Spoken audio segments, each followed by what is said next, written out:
Okay, so I'm just going to quickly do a quick 2 minute, 5 minute video on Sheryl Sandbergs' book Lean In. Just finished reading it and I thought it was absolutely amazing. Highly recommend that you go and read that. I'm just gonna talk about a couple golden nuggets that I've taken from the video.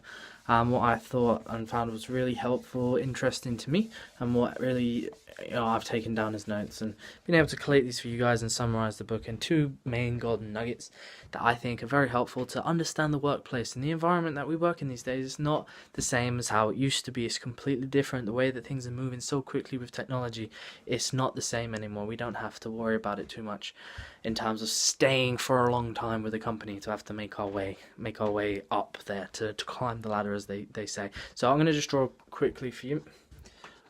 One of the main golden nuggets that I've taken is that there's no such thing now as climbing the so-called corporate ladder, where you start off at the bottom and you're jumping up to a more senior level, executive level, and then director level, and then the CEO sort of sitting up here, and then you can come into that sort of cabinet office area up there.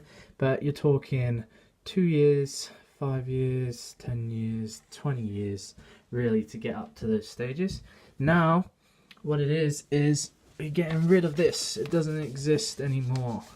It does, but it's not the quickest way to the top.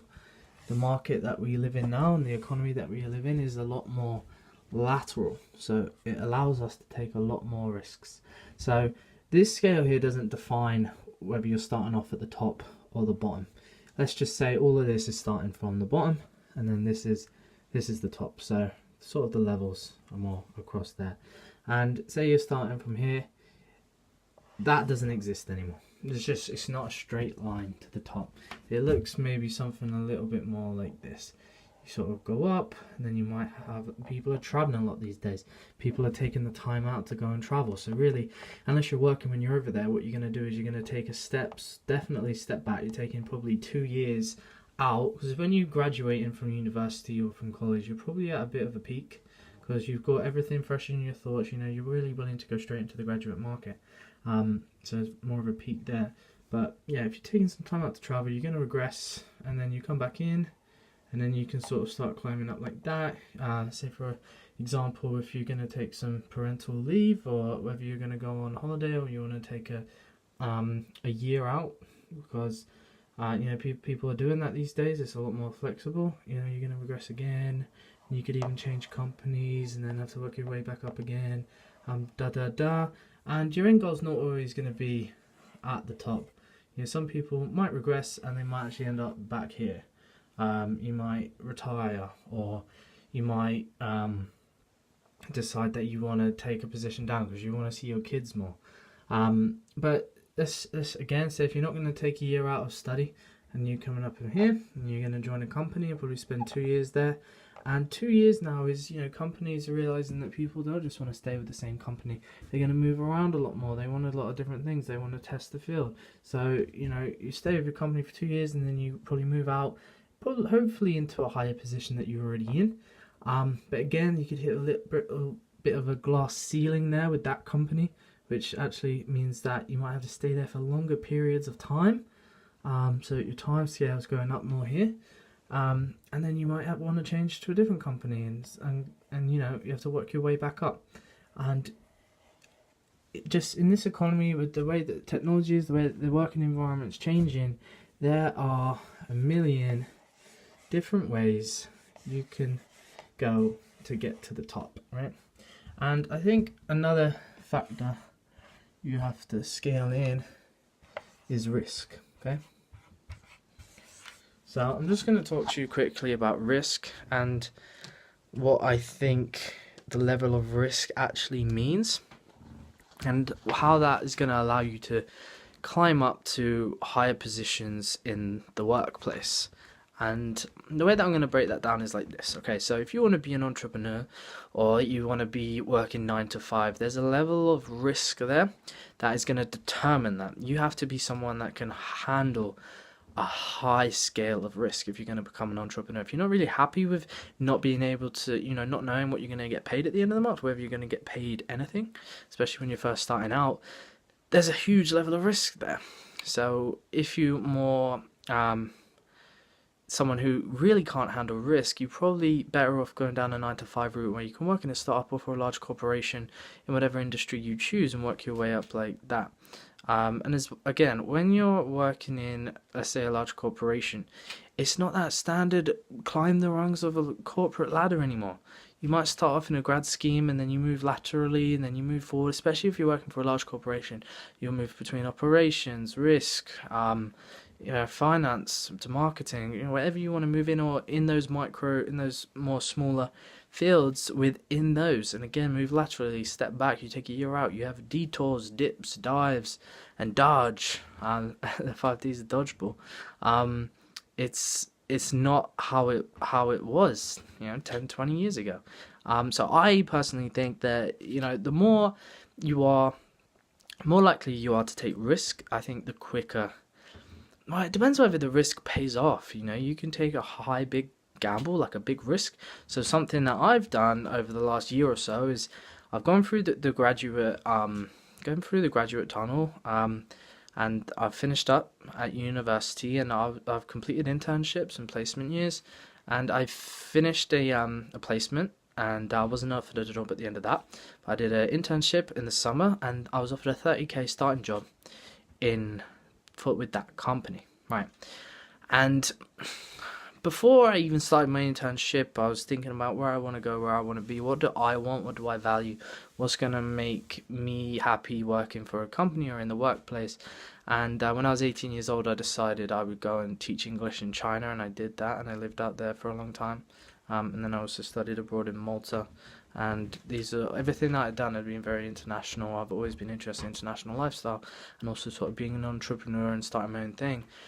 So before I decided to do this internship with the company, I said that I would actually prefer to have a position abroad, have a position internationally. And I'm just going to give you a quick bit of background of a level of risk that I've taken before, and how I think it's allowed me to reach my goals maybe a little bit quicker than having to grind it out and stay with the company for a long time and build your way up, and to give you a less level of freedom. So anyway, I went through the scheme and I was offered the position at that office in England after it. And that wasn't what I wanted, so I explained to the people. I started planting seeds earlier on in the internship that wasn't what I was aiming for. But at the end of the day, they gave me an ultimatum at the end and said, look, you can either take this position, or we can take you completely out of the process, and you can apply for another scheme in a different country as a completely new applicant. It's really hard to get a position in another country. Your chances are very, very slim. You might not get paid the same. They might not even consider your application. You have to go through interviews. You have to go all the way back to send in your CV. You have to do another assessment center. Remember, there's different time zones, so that's going to affect it. They were constantly layering up all these things that I had to consider to make sure that I was, thinking about what I was doing. Anyway, I had a meeting with the recruitment team, and they said, like, we want to offer you this 30K starting position, which is the high end of graduate schemes. It's a higher payment. So for a lot of people, that's the dream job. For people that don't want to take risk, which I was in a pool of a lot of other interns, they might have enjoyed it, they might not have, but they didn't want to take risks, so they jumped on the opportunity to take that job, and they're willing to grind it out. They're like, right, I'm gonna have to do these 2 years anyway, so that's what I'm gonna do, even if that's not where they wanted to be. That's just in their head, but they said that's what society's told them, that's what you have to do. Someone for me, I'm much more prone to take risk, and much more of someone, like, I feel like I've always had a level of risk taking that's always been quite high. And so I said in the recruitment meeting that I thank you so much for the offer, but I don't want to take this position because I really want to be somewhere else. So I was just real with them, I was just honest. But I'd already spoke to people in different locations to try and build up a bit of rapport with them and make sure that, I guess I didn't know what was going to happen, but I was willing to take the risk. And anyway, I applied for this other position in another country, so I'm going to be moving to Singapore, and that is, I had to hand in my CV, I had to do online tests, and then I went to an interview stage with a phone call, video interview, second video interview, then an assessment center where it was a group-based interview, and then 2 more individual interviews, and then I found out at the end that I had been offered the position. But I had to take that gamble to turn down one job, go through a whole new process, easily being able to get cut out at any point. But I was willing to take that gamble, I was willing to take that risk, and it paid off. So looking back at that graph and that example, yeah, I think I have shortcutted to a bit of a higher position. Well, not really a high position. That's again more of a lateral turn. I'm going to a new location. I don't know what opportunity is going to be out there for me. You know, as well. That's sort of a side hustle for me. I'm also I want to build up my my brand and my reputation and become an entrepreneur. And I think that's an example of when risk has paid off. But you got to be willing to take that gamble. It could have all backfired. I will break down in another video how I sort of prepared myself for that risk. It's not just like, yeah, I kind of want to be in another country, I don't know whether I'm going to take this. It's not like that at all. It takes a lot of hard work and a lot of networking and communicating and putting yourself in a position where you have a high chance of making that jump and taking that risk. Okay, so I'm going to finish the video there, but those are a couple golden nuggets that I took from Sheryl Sandberg and from her book Lean In. Definitely go and order it, and how I've sort of related it to my experience, and I hope that you've got something from that and it's inspired you a little bit. Okay, alright, cheers, bye.